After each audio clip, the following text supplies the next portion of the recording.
All right. Well, good afternoon. Thank you so much for joining us for another HRAI webinar. This time we are rejoined by Larry Smith, founder and president of Kathbern Management, who is going to take us through employee compensation, the ins and outs. It pays to know. He's got a really cool presentation up ahead, and it is an interactive presentation too. So if at any point you've got questions about what you're seeing on the screen, please feel free to share them in the chat function or the Q&A button as well. I'll be reading those and I will interrupt Larry rudely and say, Larry, we got a question from chat. And he is always gracious and he Please will do. stop. Please Please do. do. Please do. This is an interactive because it's a topic that's on a lot of people's minds as well. But just a two more housekeeping things. This is the summer. We do slow down a little bit with webinars, but we are always open. If you do have an idea for a webinar, reach out to us on the HRAI's YouTube page, not YouTube, HRAI's website. If you've got a webinar that you think you'd like to put on for us, and we can connect and make that happen. But without further ado, I'm going to turn it over to Larry, and I will be watching in the comments and questions if you have any. Larry, take it away. Yeah, thanks, Matt. Good morning or good afternoon now, I guess, everyone. Yes, although this was titled compensation briefing, it's really about salaries because compensation is a bit broader.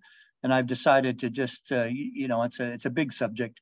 So I've decided to really focus on salary structures other than the other elements of compensation. So, why do we focus on this? Well, in terms of objectives, you need some kind of a structure, both for internal purposes. I mean, people are conscious of what other people are paid, oftentimes in the same company, and obviously for external purposes, because you want to be competitive. You want to make sure that your pay practices aren't leading to turnover. And certainly in the last year or two, when post COVID, when generally pay structures or pay started to move up in many industries, it was sometimes hard to keep up, and somewhat a bit shocking for many employers to find out, that their best people were leaving them for the competitors. And of course, that's what always happens. Your best, if pay is a problem, your best people will leave first, and your not so good people will be there for a long time because they'll have difficulty finding a job anywhere else. So, you've really got to stay on top of this and stay close to the market in order to stay competitive, against the people that are trying to steal your people. So, what are the key features of a salary range? Well, there's really two things. One is the spread, which is the percentage between the midpoint of the range and both the minimum and the maximum. And then an employee can, for a certain job, can sit somewhere in that range from the top to the bottom. And the other element is the progression. So this is the distance, the percentage distance between the midpoints of different bands within the same salary range, same salary structure, I should say. So I'll give you here's a simple salary range for one job. So I've just chosen this out of the blue. Here we've got a midpoint of $80,000, and I've offset it by, in this case, by 20%. So here we have 20% below midpoint is 64,000.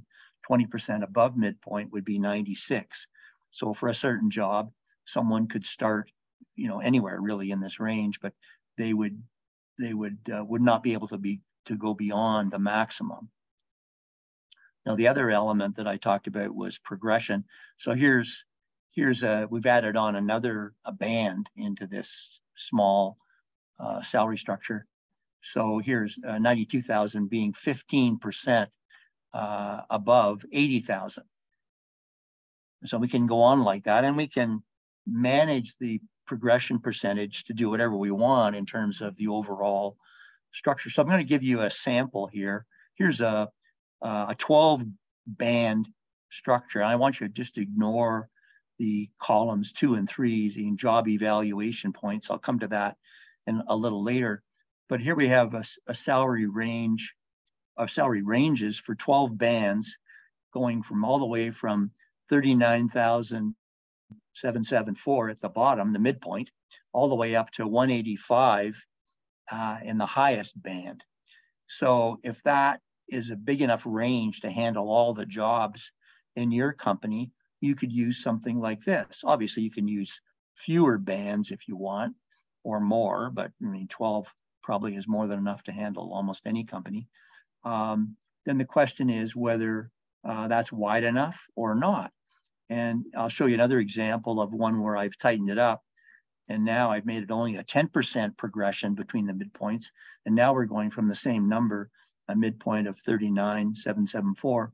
But now we only get up to the midpoint of the top band is only 113. So that might be a bit tight. That might not accommodate some of your more senior positions. So now I've shown an example here coming up where the midpoint progression is 20%.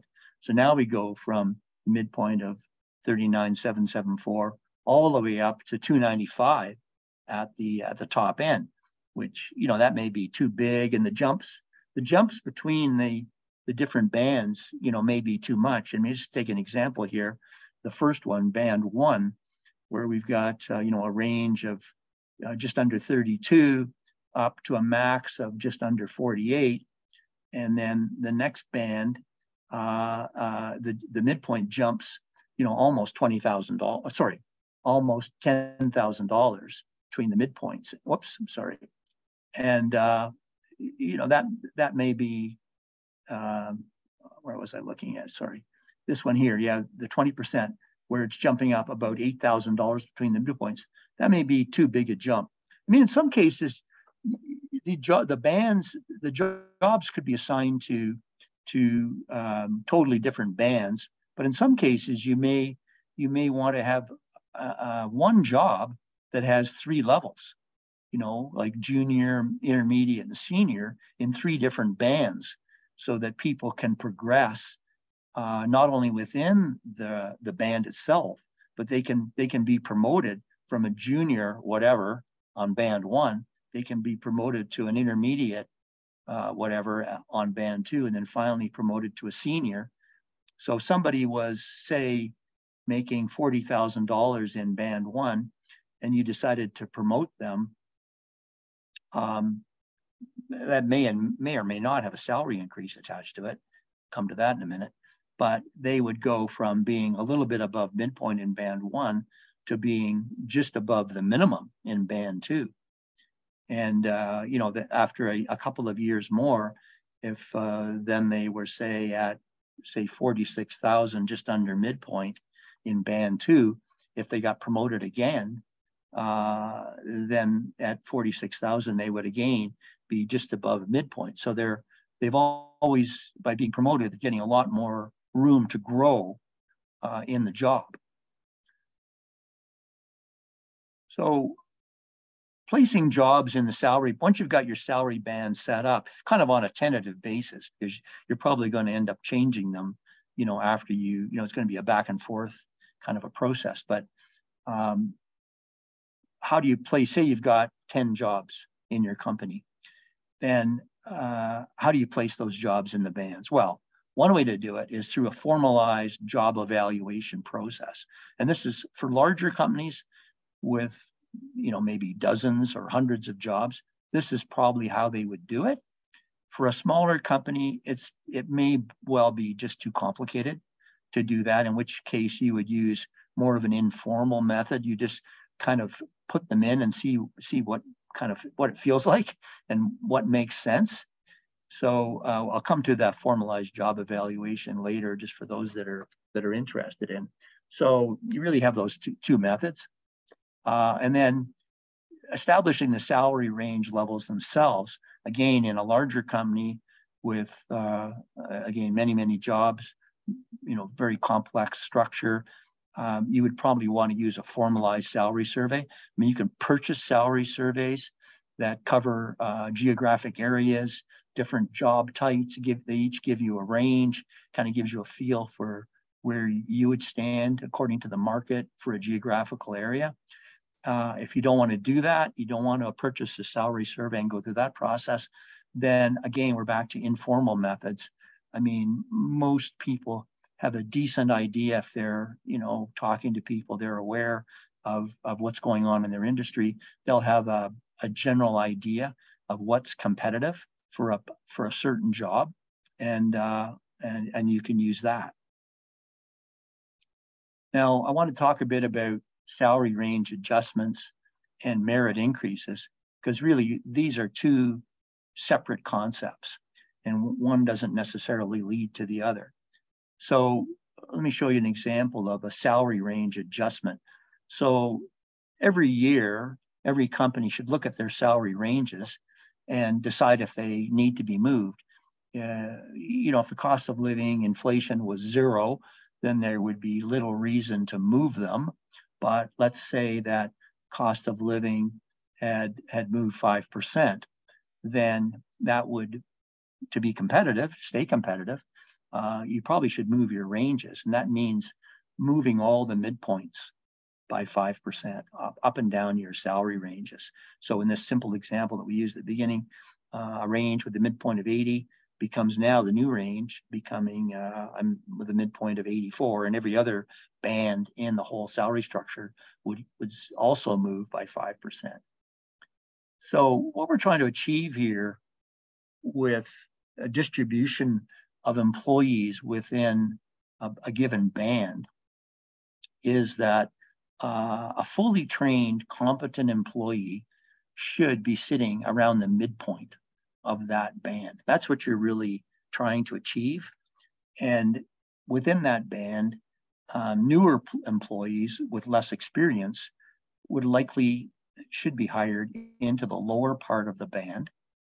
And more senior employees who've been around forever and haven't been promoted to a higher level, perhaps because they don't have the wherewithal to take on a more senior job and they're happy where they are.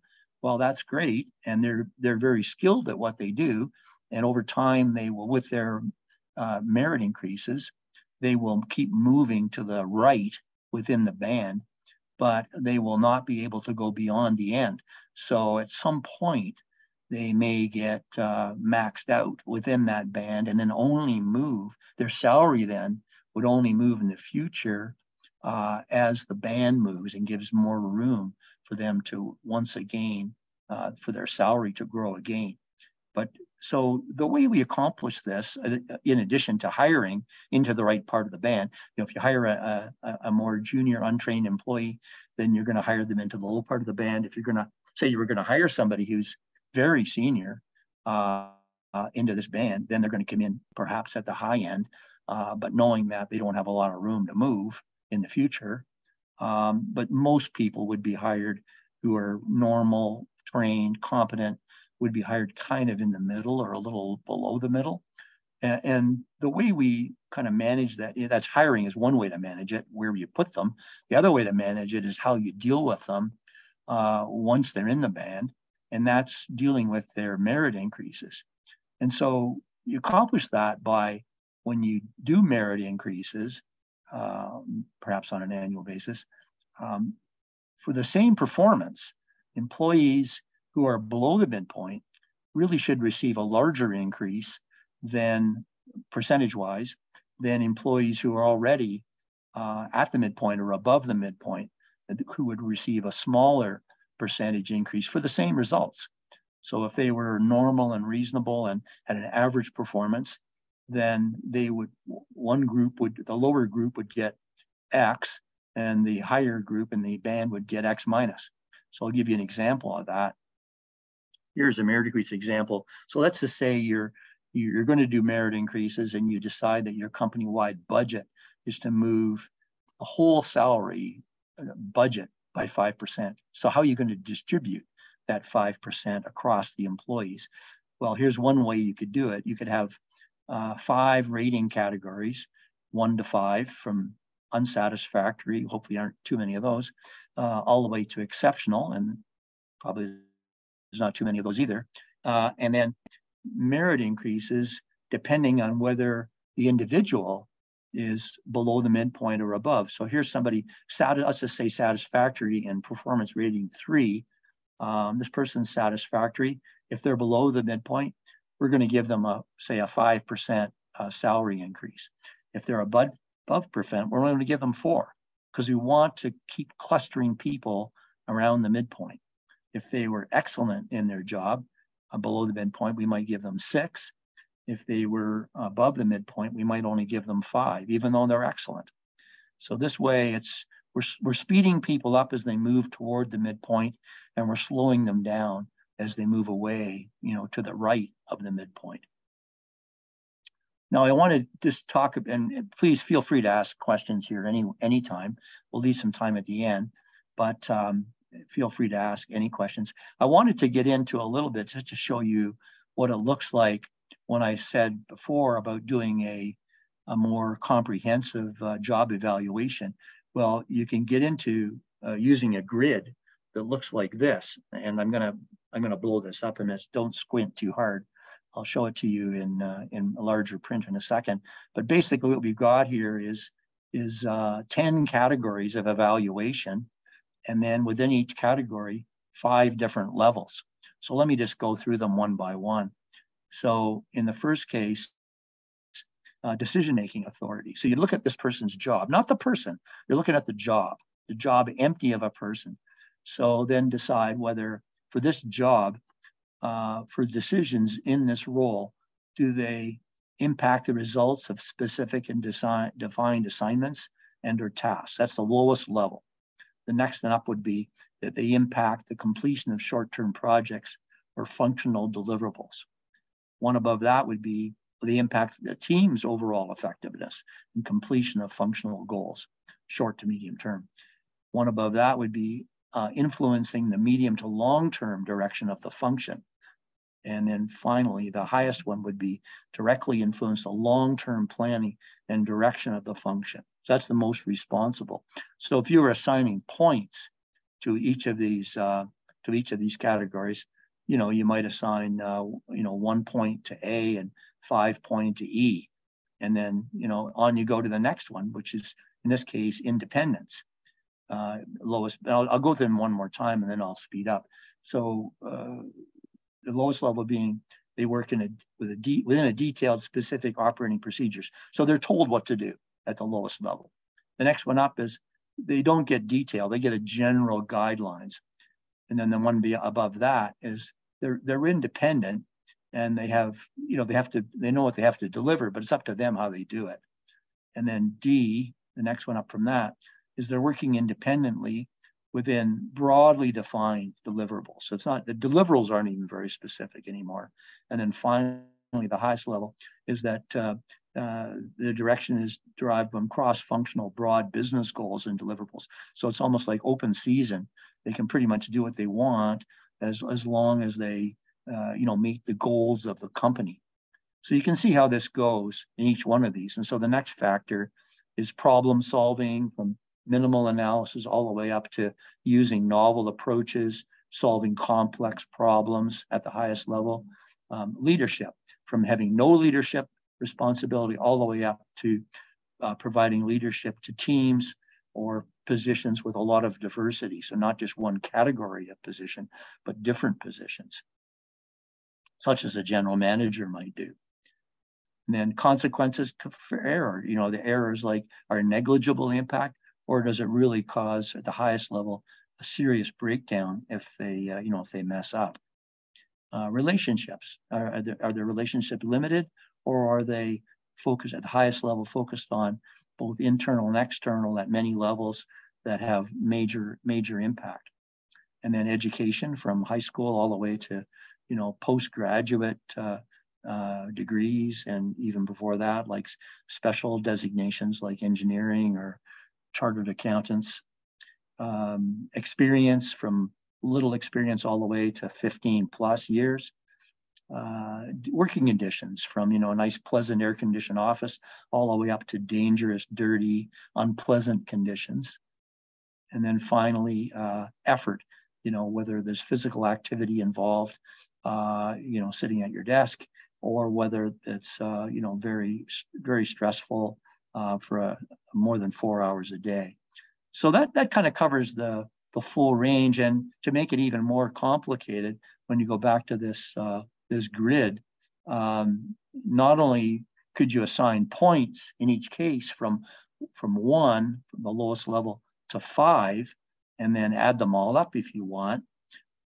You could also, if you want to get fancy, decide that, you know what, responsibility is a lot more, like leadership, column 4, leadership is a lot more important than independence, say, in my company. So I'm going to give leadership not just 10% of the overall weight of these 10 categories. I'm going to give it 20%, and then give something like independence only 5% of the weighting. So I can take all my scores and now weight them. So I'm getting a lot more complicated on how I'm doing this, but that will give me a weighted overall score for every job in the company, and then let me use that to assign them across all the salary bands.